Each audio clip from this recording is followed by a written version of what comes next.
Mirëmëngjes, mirë se erdhët Diana. Mirë se u gjeta.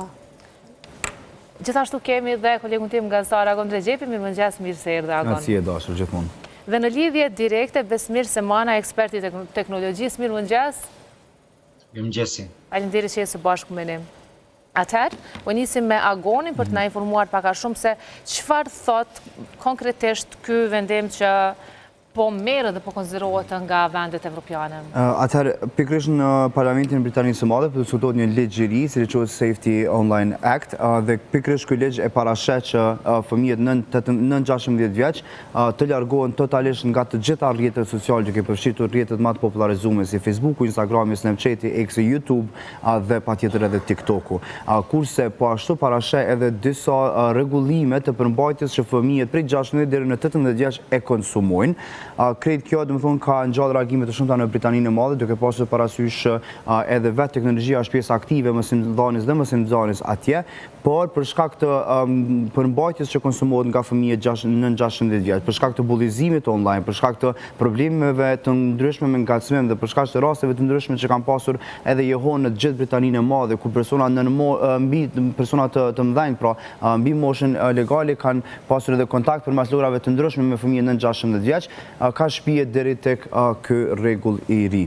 Por çka ndodh është vetëm nëse mund në fund për verifikim të moshës, se është shumë interesante e flitet, flasim në ndërkohë. Sepse kemi edhe të tjerët që dua të involvoj. Diana, se sheh një iniciativë të tillë, mendoni që është e duhura? Është jo e duhura, është e vonuar, them të drejtën. Nëse marrim e pa historikisht, prej evolimit të rrjeteve sociale në gjithë globin kemi në vazhdimsi fëmijë të cilët bijnë viktimë apo pre rrjeteve sociale. Kem do thot një shantazhim të vazhdueshëm seksual, zyrtarisht në nivelin global janë mbi 27.000 raste të dëshmuara të rrjeteve të trafikimit dhe shantazhimit të fëmijëve përmes rrjeteve sociale. Kem rritjen e bullizimit, sidomos përmes Snapchatit, do thot ku njerëz e moshave të rrituna falsifikojnë moshën e tyre, bin kontakt me të rit, pastaj do thot i mashtrojnë për m'ju dërgu fotografi intime dhe pastaj i shantazhojnë. Kem rritje, do thot, të incidenteve dhe dhunës në shkolla mu për shkak të rrjeteve sociale, kem rritje të vetvrasjeve në moshat e, sidomos në moshat e adoleshencës, kur fëmijët janë më të ndjeshëm. Kem një studim të UNICEF-it i cili është bë, do thot, para ta shërisën të nëse nuk gaboj para 1 apo 2 vitesh, që si pas statistikave të mbledhuna, mbi 35% të fëmijëve të anketuar kanë ra pre bullizimit, që po i bjen që bullizimi sot në shkollë nuk nalet në derë shkollës, mirë po vazhdo në përmasa të rrethit, të qytetit, të shoqërisë, dhe shefe pastaj në kontekstin e Kosovës. Neve nuk na ikën as një jave vetme pa pas një incident madhor në një nga shkollat e Kosovës, që është një diçka shumë shqetësuese dhe patjetër do thotë që ky veprim i Mbretërisë të Bashkuar për ta rregulluar me ligj apo për ta ndaluar përmbajtjen deri në mosha 16 vjeçare dhe për ta rregulluar pjesën 16-18 është një diçka që patjetër na duhet ta marrim si shembull për më shumë. UK nuk është e para që e ka bërë. Para që ka marrë një vendim të tillë është Australia, pastaj vazhdojmë domethënë edhe me Kinën, vazhdojna me Indonezinë, madje Malezia ka shkuar edhe më larg ku e ka bërë do thotë për me hap një llogari në rrjetet sociale, duhet mu dëshmu mosha me dokument zyrtar, jo me pajtueshmëri të prindërve. Shumë mirë. Mirë, dua mendimin e ekspertit të teknologjisë, Besmer, si shihni ju një vendim të tillë? Është i domosdoshëm dhe për vendet shqiptare? Patjetër që do ishte diçka pozitive që mosha e regjistrimit në rrjetet sociale minimalisht të rritej në moshën 16 vjeçare. Por nga ana tjetër, në momentin që një kërkesë e tillë vjen nga qeveritë ndryshme, qofshin këto dhe vende demokratike si Australia dhe si Anglia, ngre pikpyetje për pjesën e lirisë digjitale dhe për pjesën e verifikimit të personit, të verifikimit të moshës. Pra që akoma nuk dihet fiks se në çfarë mënyre do bëhet. Pra ka disa mënyra, por një ndër mënyrat që do përdoret është dhe përdorimi i AI-t që të arrin të dallojnë dhe të njohin moshën e personave nëpërmjet një selfie video. Dhe në momentin që nuk kalon diçka të tillë, paktën në Australi u tentua një gjë e tillë, të duhet të dërgosh dhe dhëna tjera personale sikurse janë mjetet e identifikimit ose pasaporta. Personalisht, nëse e them unë si besmirë, për mua nuk ka një problematik deklarimi këtyre dhënave, por në momentin që ne e shohim më gjerë se sa pjesa personale, sepse secili nga ne thot shteke që kanë që ose fëmijët tanë do japin dhënat e tyre personale. Por kur e kalojmë në rrafsh global, imagjinoni kompaninë të tilla si TikTok-u e tjerë, se nuk po flasim vetëm për kompani perëndimore, nuk po flasim për një mori pafund rrjetesh sociale. Pra rrjetet sociale nuk janë ato 5-6 që ne në përgjithësi përmendim ditë pas dite, por ka shumë më shumë se kaq. Sigurisht. Dhe momenti që kemi një mbledhje të tillë dhënash dhe përdorim të inteligjencës artificiale për leximin e pjesëve biometrike, profilizime etj, mund të shkaktojë probleme. Pra mund të krijohen rreziqe të tjera nga këto deklarimet shumëta që kërkohen nga kompanitë ndryshme, aplikacione ndryshme? E para dhe e dyta hub privacy. Pra, nuk do të harrojmë që ne kemi shumë gazetarë që funksionojmë në mënyrë anonime, kemi organizatat e ndryshme, shoqëritë e ndryshme që fshihen pas një akaunti, do të marrim shtete si ose nga aktivistë ndryshëm në Iran, në Afrikë etj, por dhe në Europë, por dhe në Rusi. Pra kemi personazhe të cilat duan të rrinë anonim dhe në momentin që do kërkojnë ose do përdoren fëmijët që të bëjnë të gjithë përdoruesit e rrjeteve sociale të japin dhënat e tyre, mund të kalojmë mrapa dhe një censurë në të ardhmen në shpresoj të largët. Por duhet të kemi parasysh dhe këto pika, pra nuk duhet të kënaqemi që u bë mosha 16 vjeç, bravo. Ideja është në bërjen e moshës 16 vjeç, çfarë kërkesas teknike vijnë, çfarë do ndodh, ku do shkojnë dhënat tona, si do ruhen dhënat tona, çfarë mund qëndroj pas ruajtjes së këtyre dhënave. Thjesht ta shohim një çik më gjerë situatën. Përshëndes rritjen e moshës, por duhet të kemi kujdes me pjesën e verifikimeve. Sa përket verifikimeve, ato që mujta me po online është kryesisht kam të për mes kartave të identitetit apo çfarë do lloj mjeti tjetër identifikues që kjo patjetër që e lehtëson procesin. Certifikatin e lindjes, sepse nëse janë fëmijë 6-7 vjeç nuk është mbartin dokumente të tilla, por në anën tjetër kjo ka hapur një debat shumë të madh jo vetëm në Britani të Madhe, por edhe përtej për shkak se ne dimë që rrjetet sociale kanë edhe anën pozitive dhe negative të tyre. Pra po, shumë e vërtetë që ka bullizim, shumë e vërtetë që fëmijët bin shumë lehtë prej propagandave të ndryshme që janë në interes të dikujt apo dikujt tjetër, por në anën tjetër mos harrojmë që burimi i parë i socializimit sot për fat të mirë së të keq, për fëmijët e kësaj moshe janë rrjetet sociale.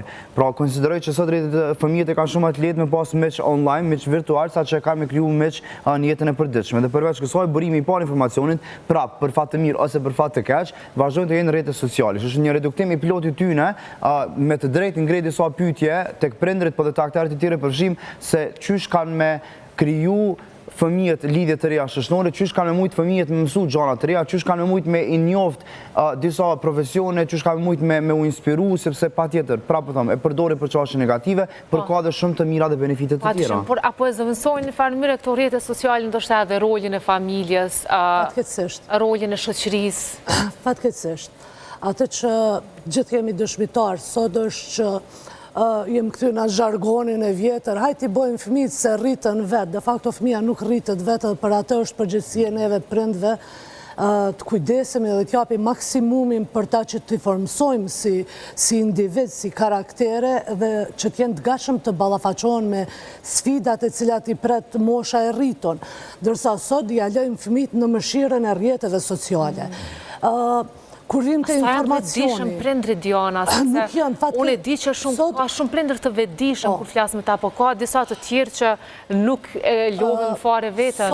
Sot fatkeqësisht në këtë epokën e algoritmave edhe prind nuk janë po aq të vetëdijshëm se çfarë po ndodh edhe me ta vetë e lë më me fëmijët.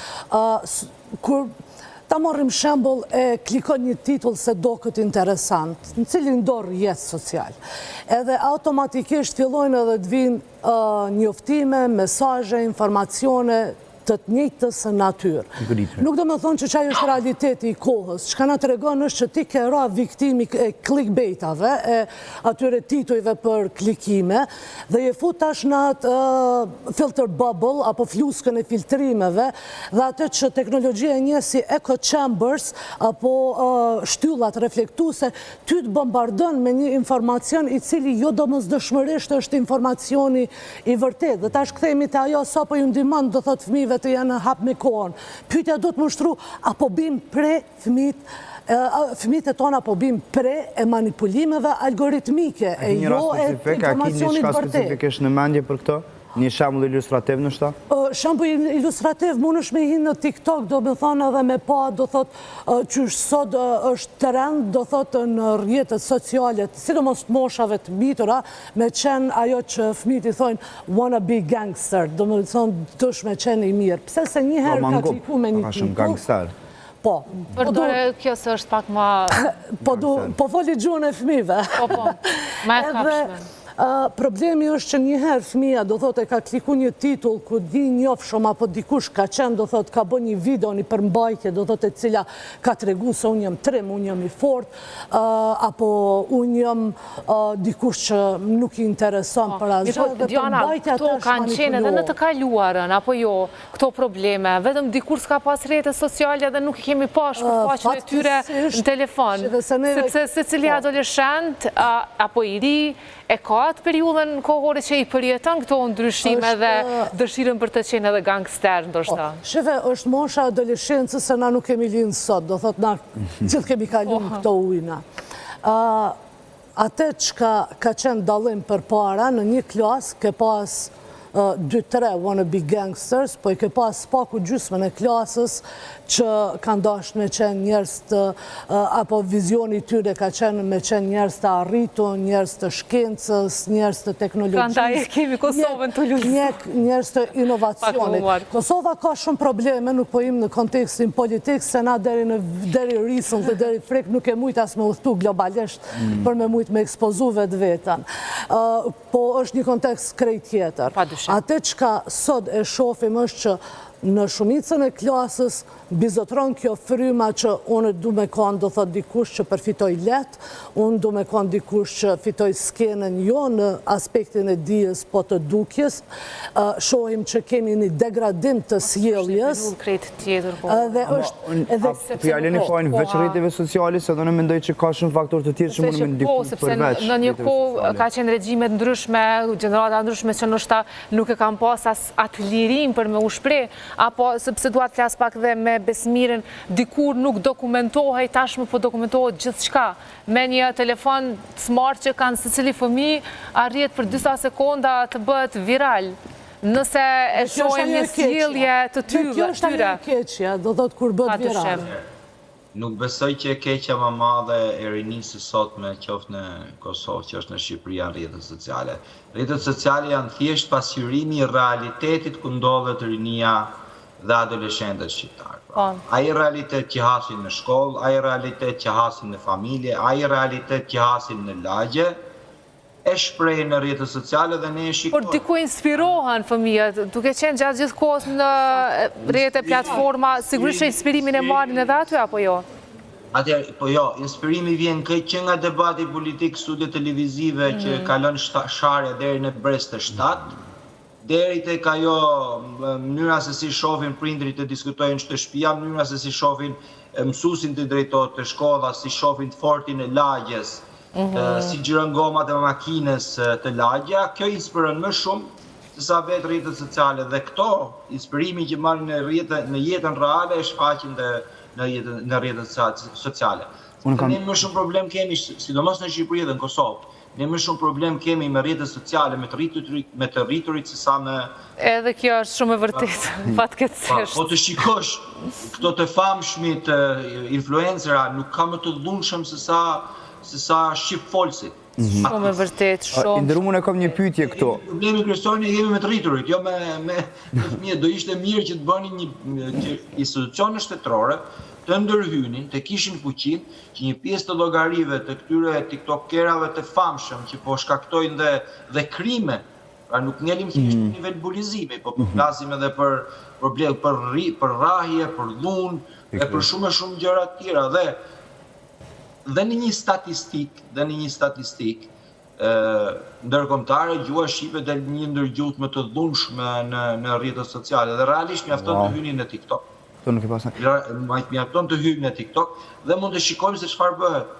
Si nga shqiptarët e Shqipërisë, si nga shqiptarët e Kosovës, aty është edhe një ndër pikat që i bashkon, pra po të shikojmë edhe një pjesë madhe këtyre profileve, bashkohen dhe në dhunën e përbashkë që zhvillojnë për të rritur klikime, përfitime etj. Pikërisht këto du më ndalin dhe rumë se e kam një probleme më të mëdha se kaq. Jo vetëm moshën. Po, vetëm se ndoshta kjo është pjesa më e ndihshme që sigurisht ngritet zëri më tepër kur bëhet fjalë për fëmijët. Patë një pyetje Agon. Po, lutem. A mendoni që kish me qenë një zgjidhje hipotetikisht ideale në rast që secila llogari e ka pak a shumë caktuar për çfarë moshash është e përshtatshme. Për shembull, ai kishim mujt, a kish më qenë, jam duke pyet shumë se ignorant. Ta zonë në rast që një profil në TikTok mundet me diktu pak a shumë çfarë mosha munden me përcjell, sepse çysh që dhe ju shumë mirë, unë pajtohem se një person që e konsumon rrjetin social TikTok, pra po unë e shikoj TikTokun, muna me pa personazhe që bëjnë gjeste që nuk korrespondojnë me një njeri tipik, me një njeri që është zhvilluar në mënyrë tipike. Kështu dorë zamë se nuk jam profesionisht të shëndetit mendore, as në guxojmë hy as një etiketime të tillë, por gjestet që i bën ato personazhe janë të frikshme në mungesën e fjalori tjetër. Kështu që a mundemi për shembull ta zonë në rast që unë krijoj përmbajtje të tillë me diktu pak a shumë për çfarë moshash është i përshtatshme. Ta zonë ky person çka flet është i përshtatshëm për 18 deri 25 vjeç. A kish me qenë një zgjidhje, një filtrim i tillë? Atëherë, nuk është zgjidhja, nuk është çfarë flet personi ku do ja nxjerrim, në përgjithësi është çfarë moshe ke ti si konsumator dhe bazuar në moshën tënde dhe si konsumator të vjen dhe pjesa e rrjeteve sociale. Pra dhe sot, tek pjesa e TikTokut, tek Instagrami, tek Facebooku, nëse prindri është i kujdesshëm, llogaria do hapet me një parental control, pra një kontroll prindëror dhe kontenti që do marrë një adoleshent do jetë i përshtatshëm në përgjithësi për moshën e tij. E njëjta gjë është dhe me pjesën e YouTube-it. Pra, nëse ju keni një fëmijë 10 vjeçar, nuk keni pse e kaloni të shikoj video tek YouTube-i normal, por kemi një YouTube Kids. Pra, duhen të jenë edhe prindrit e ndërgjegjësuar, sepse teknologjia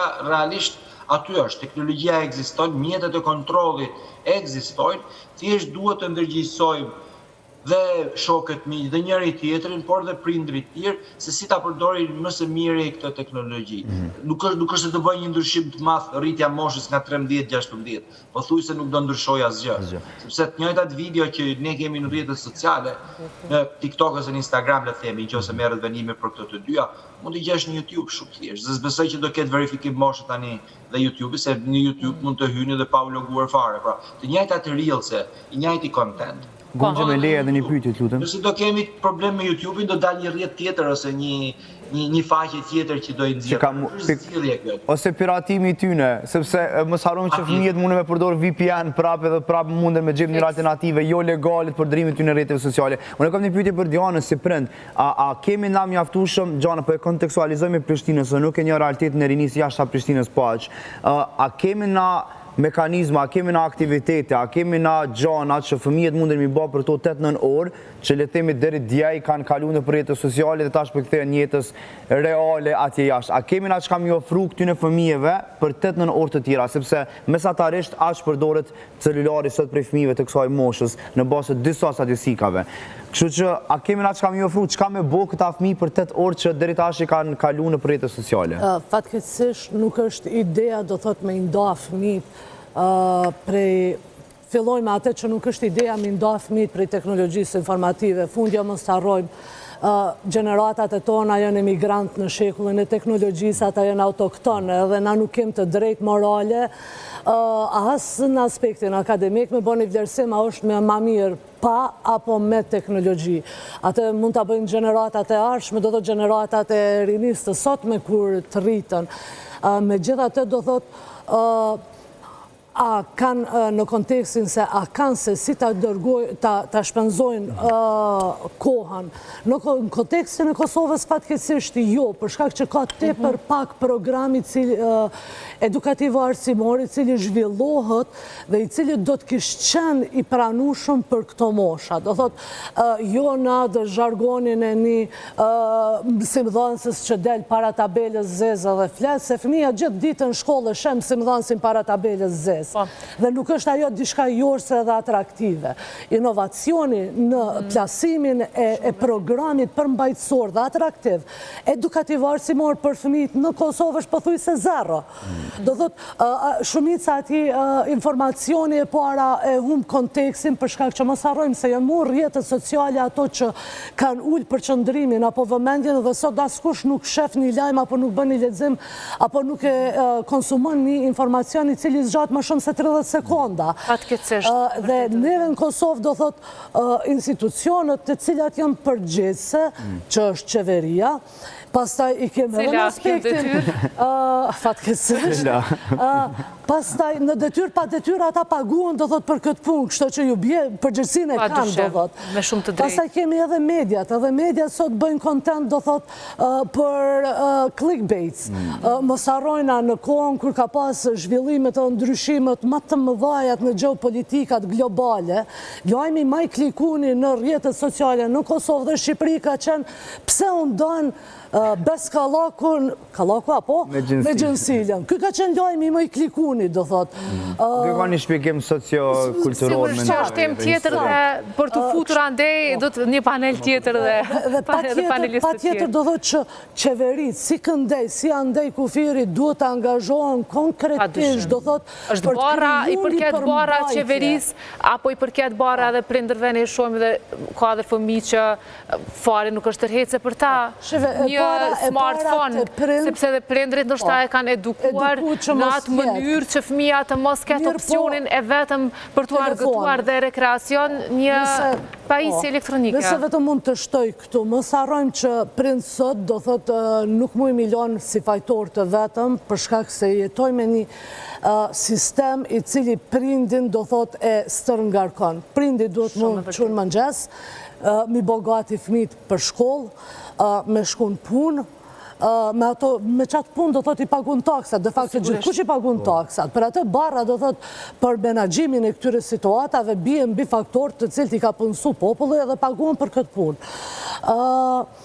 Duhen pas punët kthehen, të kujdesëm për ushqimin, kujdesëm për detyrat e shtëpis, mos harrojmë që gjysmën e kurikulës shkollore e zhvillojnë prind në shtëpi, me dije, pa dije, shumë e vërtetë, me qalime, presion shumë i madh që i bëhet prindërve. Dhe prindit de facto nuk është që ka do thot kohën e botës për me umarë edhe me menagjimin e përmbajtjes digitale. Dhe shpesh herë as me vetën. As me vetën, sakt. Dhe këtu nuk mëjmë me drejtu gishtin se edhe na për shkolla kanë qef kur të ka suksese me thoni mi marë meritat institucionet, po kur dështojnë të fëmijët e tonë e drejtojmë gishtin të prindrit, fatkeqësisht gjithkush po e drejtojnë gishtin të prindrit në ditë të sodit. Prind po ja lejojnë telefonat, normal që telefonin do të me pas.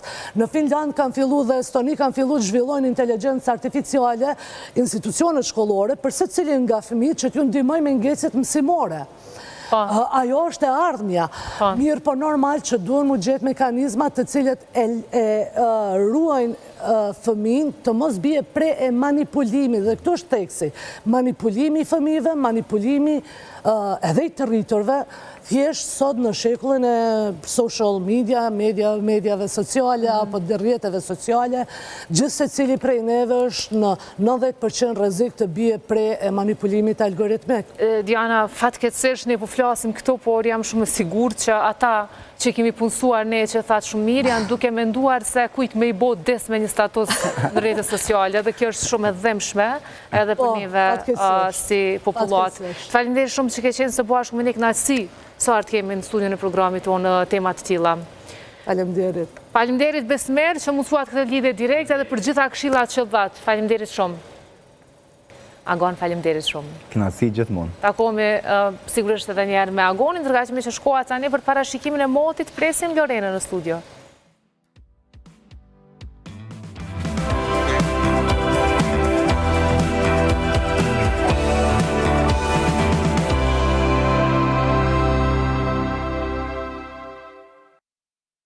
Moti sponsorizohet nga Duel.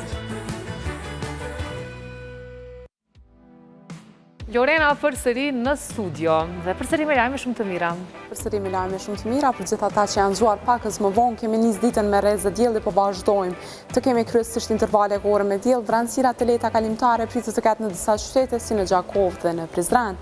Sa i përket minimaleve në mëngjesin e hershëm kanë rëndën në 14 gradë në qytetin e Mitrovicës, Prishtinës dhe Ferizaj, temperaturat e larta po nisin nga Mitrovica me 25 gradë, 26 gradë Celsius kemi Prishtinën me 1 gradë më shumë, maksimale do eri Peja dhe Gjilani, temperaturat më të larta për ditën e sotme, po prekin në Gjakov, Ferizaj me 28 gradë Celsius e Prizrenin e kemi me 1 gradë më shumë. Faleminderit shumë për këto lajme shumë të mira që i solle, Lorena. Faleminderit ty. Kemi një shkëputje publicitare, qëndroni me ne, rikthehemi vetëm pas pak dhe do të flasim për Kupën e Botës, ndeshjet shumë interesante që janë zhvilluar në brëm.